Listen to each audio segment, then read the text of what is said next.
አምሮብሻል። አንተ እዚህ ምን ትሰራለህ? ማለት ምን እየተቆጣሁ ነው? አዎ ከማንም ሰው ጋር ባይሽ ችግር የለብኝም። ከሱ ጋር ግን ላይሽ አልፈልግም። ምን አገባ ከማንስ ጋር ብሆን? ሚስቴ እኮ ነሽ። ቢሆንም የሚጠቅመኝና የሚጎዳኝን አውቃለሁ። እንደውም መለየት ሳልፈልግ አልቀርም። ማለት እንጃ። ካሌብ ካንተ ሳይሻል አይቀርም። ያልጨረስከው ልጅነት አለብህ። በውሳኔሽ እርግጠኛ ነሽ? በጣም እርግጠኛ ነኝ። ፍላጎትሽ እሱ ከሆነሽ ዛሬ ትነግሪዋለሽ ብዬ አላሰብኩም ነበር። ምን ሆነሽ ነው? ነቃ በይ። ለምንድን ነው ያልጠየቀኝ? ለምንድን ነው ያልተናደደው?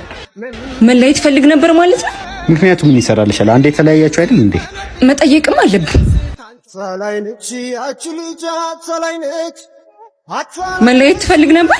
አንቺ እኮ ነሽ እንለያያልሽ። ቢሆንስ ፍላጎት ባይኖር ኖሮ ባንዴ አትስማማም ነበር። ምን ነው ዓለምን ለማመጥ የገረመሽ? ዓለመናደድ ያናደደሽ? አሁን ከልጅ ጋር ምን ትሰሪያለሽ? እኩያሽ እንዳይደበረው አታስጠብቂው።